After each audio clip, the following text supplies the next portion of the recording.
So I'm very pleased to be here before you today and in this beautiful city of Suncheon and surrounded by people that radiate positive energy.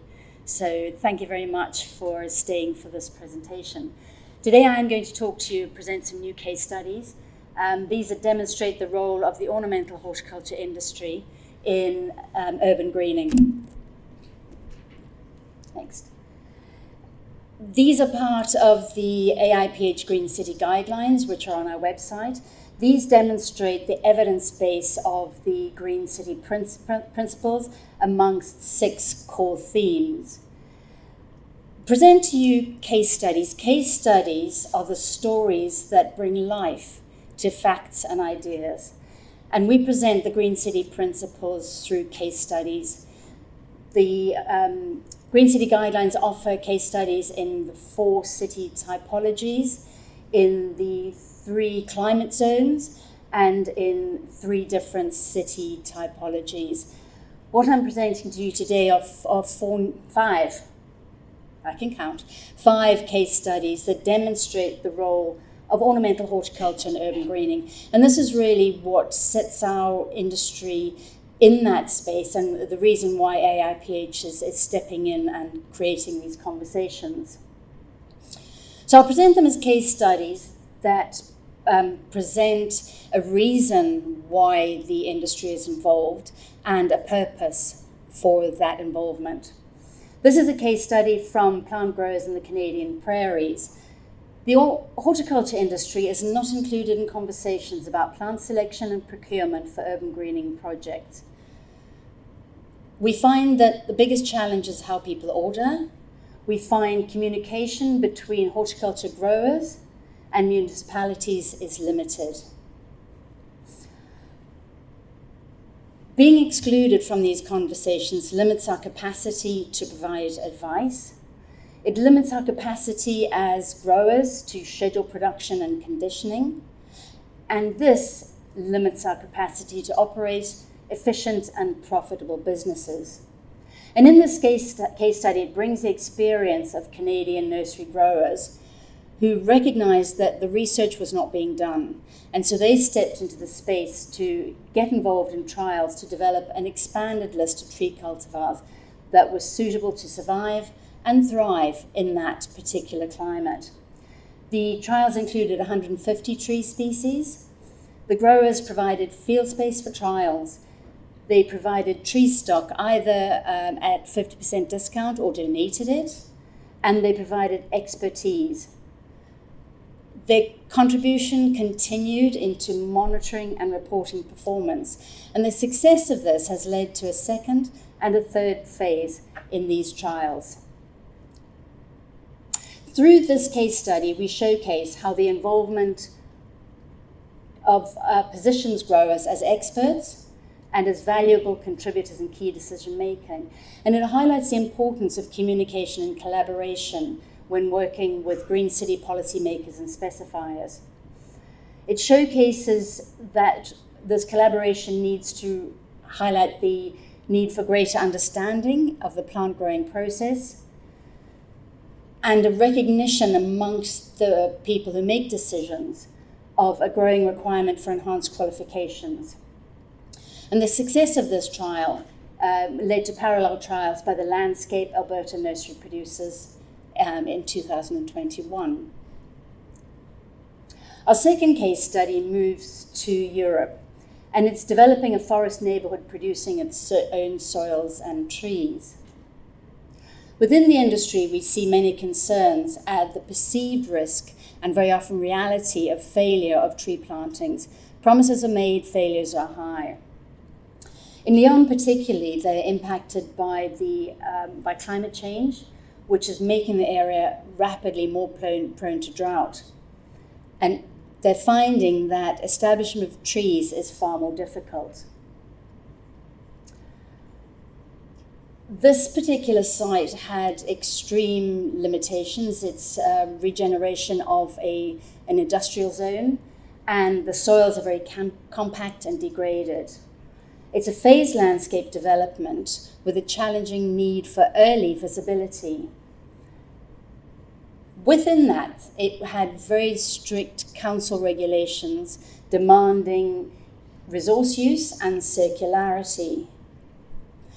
The involvement here, this case study, resulted in the development of 3 on-site nurseries. These were established to overcome the limitations of compacted soils and the fact that they needed to show early progress. So they created trenches on site for soil development. In these, the young trees that were planted became acclimatized to the local environment, and when they were then planted out onto site, they were a large variety of tree sizes, ages, and tree forms that created a natural-looking urban forest as opposed to a planted environment. And through this case study, the success, they developed a protocol for metropolitan soils exchange, which fits in to the city's requirement for circularity. It was the collaboration between growers and landscape contractors that was the key to the success of this case study. It created an understanding of the specialized technical knowledge of growers that was essential. It enabled the growers to inform best practice for on-site tree management, and it facilitated skills transfer from our growers to the practitioners and contractors who are very often involved and lead on urban projects. Still on trees, we are looking at development of arboretum. We find there's something about trees that really engages people, whether it's because they endure in the landscapes often for lives longer than ours, or whether we do actually truly sit under them and tell them our secrets, and that goes beyond just hugging them. People engage with trees, and they're becoming more important in urban landscapes. But the high species diversity needed in urban forests demands growers to take additional risks in producing a greater range of tree species. And we're seeing around the world that tree production is evolving towards increased specialization. In the authority of Greater Lyon in France, the authority had a tree campaign with a very high ambition to increase canopy cover to 30% in response to the increasing risks to climate change. But they recognize that a high percentage of land is in private ownership, which makes it difficult to really dominate the landscape. A lack of plant knowledge was recognized as a primary obstacle encouraging individuals to plant trees on their own land. So they established, alongside a new development, a 1.5 hectare local arboretum as a showroom. This helped residents discover tree species that are adapted to the growing conditions and that they can actually see the trees in situ, giving them a greater insight to help them make their selection. The final species selection of what went in the arboretum came out of a dialogue with nursery staff who knew that beyond trees that were traditionally and currently in production were not necessarily the trees that would endure in the landscape as it shifted into a different climatic space. In this case study, we see how a strong local culture of collaboration between public officials, private sector green professionals, and local tree nurseries enabled the council to achieve their ambition of canopy increase. We see in this that growers were regarded as a strategic partners in development and implementation of all aspects of urban tree forest implementation and decision making. And this too, because they were involved, this gave the growers greater confidence to make the long-term investments to increase their supply of a specialized range and a diverse range of trees. And the city was thrilled about this because it enabled them to activate their campaign to increase the urban canopy. Within the green city sector, the conversations, the industry is looking very hard at sharing the responsibility for increasing plant knowledge, particularly as we all face a challenging climate, as urban environments are often highly hostile. This case study looks to St Andrew's Botanic Garden in Scotland, where the new director looked to the garden to enable what they did there to answer questions involving plant adaptation, possible plant invasion, it's a big concern for our industry, shifting ranges and plasticity of plantings. And with this bold director looked at redefining the purpose of a botanic garden, recognizing that a botanic garden close to St Andrews held about the same plant collection, offered the same opportunities for exploration of the public, and realized that there was something that they could do differently. So they allocated land in the Botanic Garden for trials. They identified places around the world with similar climates, and they planted similar ecotypes within the garden. And this was to enable both to test their native plants for planting for urban environs, but also to test similar plants for their adaptability to that local climate. And this enabled the garden to develop guidance for practical decision making. It enabled them to open conversations with all disciplines involved in green city decision making. It will enable them to demonstrate new species, plant assemblages, and low management regimes that go with plants that are adapted to the environment. And through this, they're identifying ecotypes suitable for purpose and for place. It's a bold move for a director to take. This case study shows the strength and the possibilities for forging new partnerships. And this opens pathways for collaboration, enabling growers to connect and grow. It enables growers to connect with green infrastructure and landscape professionals, enables landscape contractors to develop pragmatic ways of managing plants on site in connection with the growers. And it brings a conversation to landscape architects, developing systems, specifying plants, using plants for right plant, right place, and right purpose. We moved to New York City for this case study. It's a green roof project, and it answers the questions. It provides the industry an example where specialized situations depend on specialized plant knowledge. It's recognized that green roofs are an essential part of our future cities, but within that, there's a lot to learn, and this case study suggests that every project is an experiment. It was established on the US FDA's White Oak, Maryland campus, and it was designed for growing plants for multifunctional green roofs. The green roof, there were layers of green roofs ranging from very shallow to very deep, and this created variable soil depth and moisture gradient.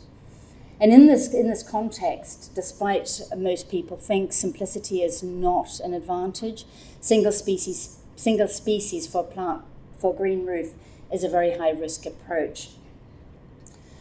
So on this green roof, the interaction between the grower and the designer, the landscape was designed as a battlefield.